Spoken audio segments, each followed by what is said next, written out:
Dumela bakulu, the nyame Tijan is here. I'm back kungemsana. Ndauya ndine nyaya nhasi panapa iri kunetsa, iri kutaura kunzi spare us drama ahead of SADC summit.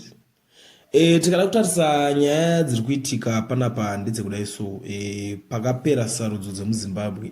Zimbabwe ngatingoti Zimbabwe pachayo ine kakusawirirana kainoita nevanhu veopposition yayo. Saka tikada kutarisa apa kubva pakapera ma-elections apa vanhu vakatanga kutaura, pakatanga kufambiswa mumamwe manarrative pachinzi SADC ndiyo chaiyo chizogadzirisa nyaya dzema-elections dzakaitika muZimbabwe. Asi nekuda kudaro SADC haina kuzouya, hamenewo zvikonzero zvakasiyana siyanawo zvakataurwa, but pakazobudawo futi tsamba dzimwe dzakulikiswa dzichinzi ndo tsamba dzakaendeswa naNelson Chamisa kuSADC kuti dzinge vachinotaurawo zvichemo zvavo kuti vachitsvaga rubatsiro ikoko. Asi respond yacho hapana chisvino chakaonekwa chichizoitika. So zvakadaro mhuri yeZimbabwe panapa chakuitika ndechekuti SADC manje yakuda kuuya muZimbabwe kunoita 4th summit yavo vari kuita, and President Emmerson Mnangagwa ndo pavanenge vachigashidzwawo matomu kana kuti makey ekunzi aite SADC chair, kureva kuti iko zvino ndivo incoming SADC chair.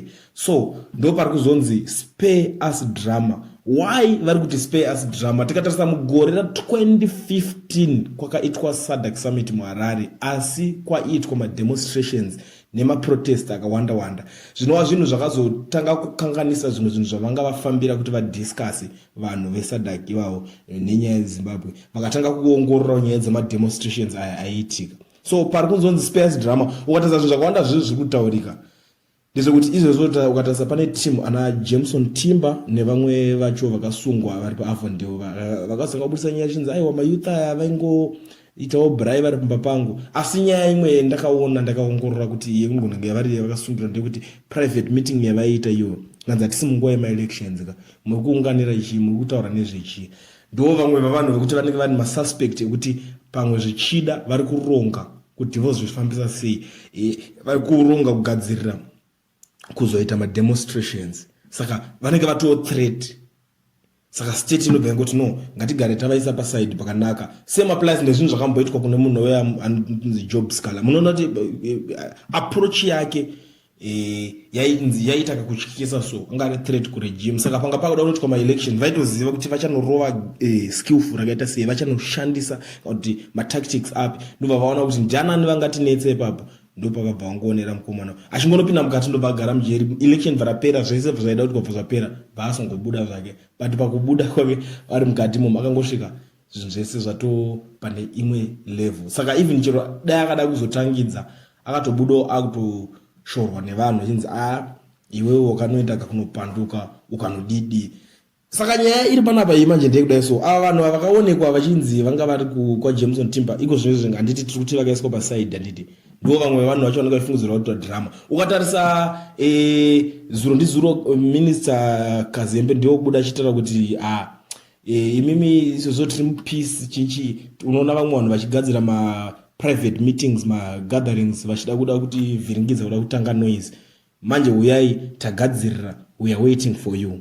Uri kuzviona chimwe chinhu futi chinenge chichiitika ndechekuti pane vamwe vanhu vanenge vachibudikira pakudzorwa hasha dzevanhu kuti kuna vanenge vachibudikira chiti 2030 ED anenge vachiripo the likes of Owen Muda, and tikatarisa vanhu vakaita sana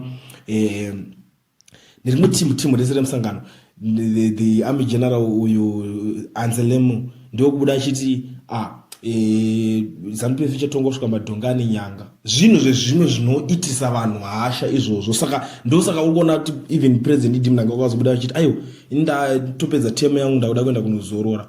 Why? Vakuchishanda vari kutry by all means kushanda hard kuti zvichida vanhu vasaite hasha, vanhu vasazobudikira vachindingirikana vachizokanganisa musangano iwoyo weSADC summit. Ndosaka kwakanzwa zvichinzi ma-law enforcement akagadzirira kunodhila nevanhu.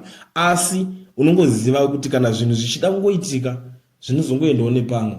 Asi iko zvive zvataura kuti spare us drama. Ngatimbomira ma-differences edu, timboisa zvekunetsana kwedu kwatinomboita kweya ngatimbozvisiyai paside, timboona kuti tingaita musangano uyu unobudirira. Asi muri yeZimbabwe nyaya iyi iri kungotaurwawo zvayo, asi iko zvinezvi vanhu veopposition munongoziva kuti opposition yacho iri kucomplaina ine kunyunyuta kwakawanda zvekuti chero vakada kusimbisana kuti tiri kunoita tiri kusiya kuita madhirama acho. Tarisa pakapera maelection vakacomplaina zvakawanda, ngatitangidzei maelections aya, onai maballot papers anonoka kuuya, onai zvakati zvaitika zvaise izvozvo kutimu iri zvanga zvisinangana nebasa rese the ruling party because vaingoti zvinangana nebasa rese.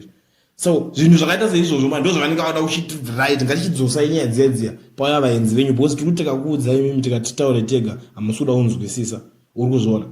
Ndosaka apa vari kupanika manje iko zvino ZANU-PF yakupanika kuti these guys vanogona kungotishinga. Saka law enforcement agents vakatogadzirira kuti any funny trick vanhu vanenge vachiiswa mukati. Ndo nyaya ndandakakubatira mune Zimbabwe kusaziva kuti mimi makaitarisa nyaya iyi muri kuionawo sei.